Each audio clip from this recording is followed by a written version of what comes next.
देश अपने अपने राष्ट्रीय परिस्थितियों के अनुसार अपने देश के लक्ष्यों को तय करेंगे। अगर 2015 से 2022 के यात्रा को देखा जाए तो भारत दुनिया के उन चुनिंदा देशों में है जिन्होंने पेरिस में जो एनडीसी घोषित किए उनको प्राप्त किया। तो हम क्लाइमेट एक्शन पे काम करने वाले देश के रूप में अपनी छवि को बना रहे हैं। हमने कहा कि हम 40% देश की ऊर्जा का उत्पादन रिन्यूएबल क्षेत्र में करेंगे। ये लक्ष्य हमने समय से पहले पूरा किया। हमने ये कहा कि हम 175 गीगावाट रिन्यूएबल से ऊर्जा का उत्पादन करेंगे। भारत 150 गीगावाट के लक्ष्य को प्राप्त करके उसके नज़दीक पहुंच रहा है। तो दुनिया में क्लाइमेट को लेकर जो एक्शन बनाने चाहिए उसके लिए भारत की एक उपलब्धि रही। और इसलिए 2015 के बाद देखें तो अंतर्राष्ट्रीय स्तर पर चलने वाले जलवायु परिवर्तन के कार्यक्रमों में पहला भारत ने इंटरनेशनल सोलर अलायंस में अगुवाई करी फ्रांस के साथ मिलकर। आज दुनिया के 106 देश उसके सदस्य बने और ग्लासगो में भी one sun one world one grid की तरफ हम बढ़े हैं। दूसरा, जलवायु परिवर्तन के कारण जो आपदाएं आती हैं उसके लिए भारत ने यूके के साथ मिलकर coalition for disaster resilience infrastructure बनाया। और जब ग्लासगो में कार्यक्रम हुआ तो भारत ने छोटे द्वीपों के लिए आइरिस करके ईस्ट ऑस्ट्रेलिया और इंग्लैंड के साथ इस क्लाइमेट एक्शन विषय को आगे बढ़ाया। तीसरा, जो हार्ड टू अबेट इंडस्ट्री जहाँ कार्बन एमिशन ज़्यादा होता है, सीमेंट है, एल्यूमिनियम है, स्टील है, ट्रांसपोर्ट है, भारत ने स्वीडन के साथ मिलकर लीड आईटी फोरम की रचना करी। अभी मैं स्टॉकहोम 50 पे जब मैं वहाँ से लौटा हूँ तो भारत और स्वीडन के संयुक्त नेतृत्व में दुनिया में 45 से ज़्यादा देश, 70 से ज़्यादा इंस्टीट्यूशन, ऑर्गेनाइजेशन, उन सब ने मिलकर के कार्बन एमिशन को कम करने के लिए क्या क्या इंडस्ट्री में नए प्रयोग कर सकते हैं उसके लक्ष्यों को भी तय किया। और इसलिए अगर 8 सालों में देखा जाए तो दुनिया से में वैश्विक जलवायु परिवर्तन की लड़ाई को लड़ने के लिए माननीय प्रधानमंत्री जी ने जो ग्लासगो में एक सबको मिशन दिया था, मिशन लाइफ, वो भी आगे बढ़ा। और इस बार जब आप 5 जून को जो पर्यावरण दिवस हुआ उसमें प्रधानमंत्री जी ने जो अंतर्राष्ट्रीय कॉल करी उसको समर्थन करने के लिए Bill Gates, world bank, UNEP, UNDP और दुनिया भर के तमाम प्रमुख लोगों ने उसमें अपनी सहभागिता को जगाया। तो भारत डेवलपिंग कंट्रीज का नेतृत्व करते हुए जलवायु परिवर्तन में एक अच्छी लड़ाई को लड़ रहा है।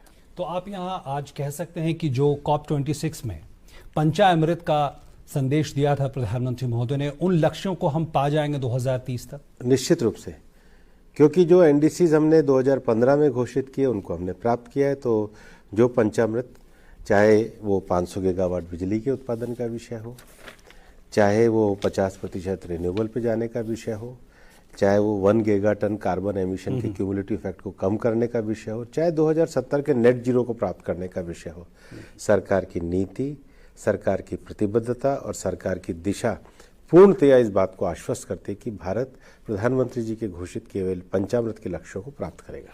इसी में एक मसला था, चूंकि पेरिस समझौते का जिक्र आप कर रहे हैं, उसके आर्टिकल 6 को लागू करने का मसला था और उसके लिए नेशनल डेजिग्नेटेड अथॉरिटी का भी गठन किया गया। किस तरह से ये काम हो रहे हैं? ये भारत की एक बड़ी उपलब्धि है, क्योंकि इससे पहले जब क्योटो में कॉप हुआ था तो ये तय किया गया कि दुनिया में जिसको कार्बन क्रेडिट कहते हैं पर वर्चुअली जो ग्रीन क्रेडिट है उसको मान्यता मिलनी चाहिए। बाद में क्योटो प्रोटोकॉल का जो विषय था वो कुछ कारणों से लागू नहीं हो पाया। और जब पेरिस एग्रीमेंट हुआ तो आर्टिकल 6 में निश्चित रूप से तय हुआ कि वापस से कार्बन क्रेडिट के विषयों को आगे बढ़ाया जाना चाहिए। क्योटो में भी भारत के लोगों की बड़ी भूमिका थी, इसलिए जब पेरिस में आर्टिकल 6 पे रूल बुक बनी तो इसमें तय किया गया कि क्योटो प्रोटोकॉल के समय में दिए गए जो कार्बन सर्टिफिकेट्स हैं उनको वैलिडिटी बनी रहेगी। और वो वैलिडिटी बनने के बाद आर्टिकल 6 को ग्लासगो में फाइनल किया गया है।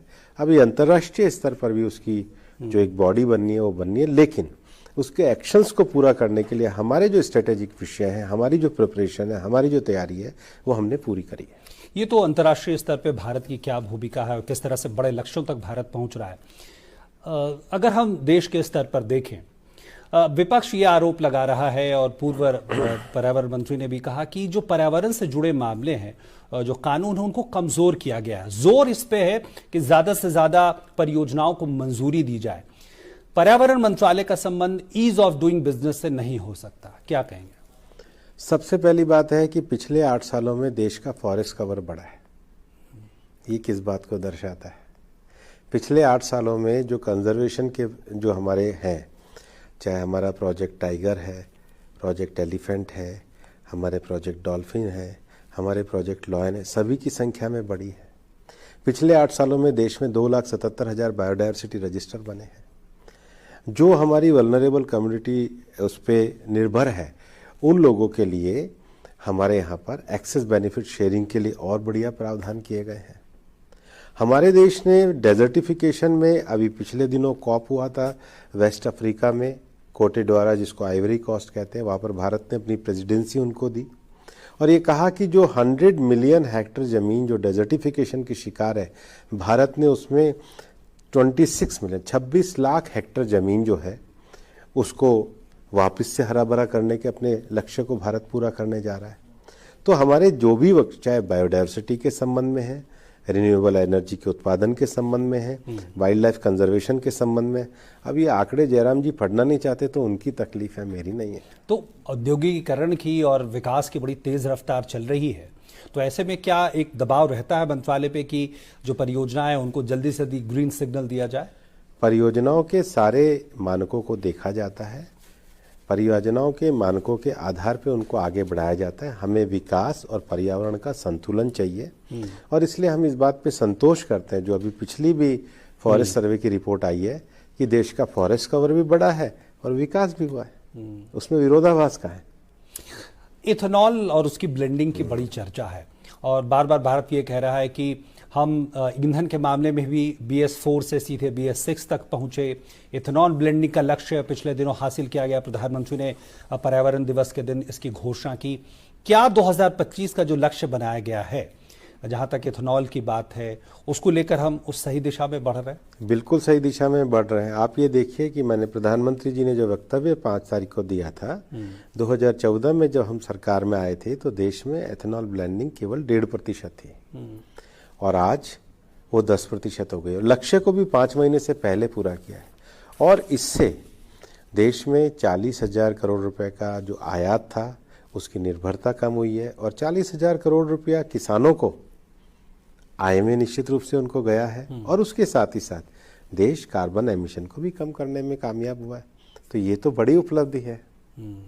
जलवायु परिवर्तन से आगे बढ़कर अब वायु प्रदूषण की बात करते हैं। वायु प्रदूषण आपको लगता है एक बड़ी चुनौती है और जिस शहर में हम बैठे हैं दिल्ली में तो कुछ ज्यादा ही इसको महसूस किया जाता है।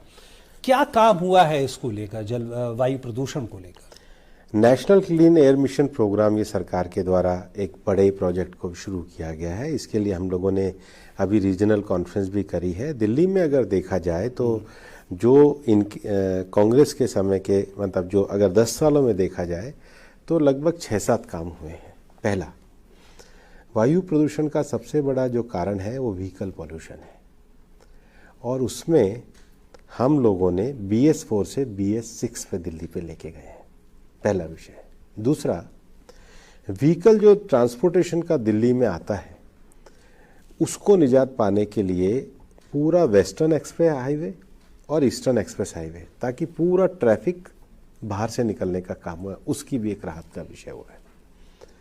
तीसरा, जो इंडस्ट्री है उसमें दिल्ली में तो हम पूरा PNG पे ले आए हैं। NCR रीजन पे भी अब PNG के साथ साथ बायोफ्यूल पे भी हम लोग गए हैं।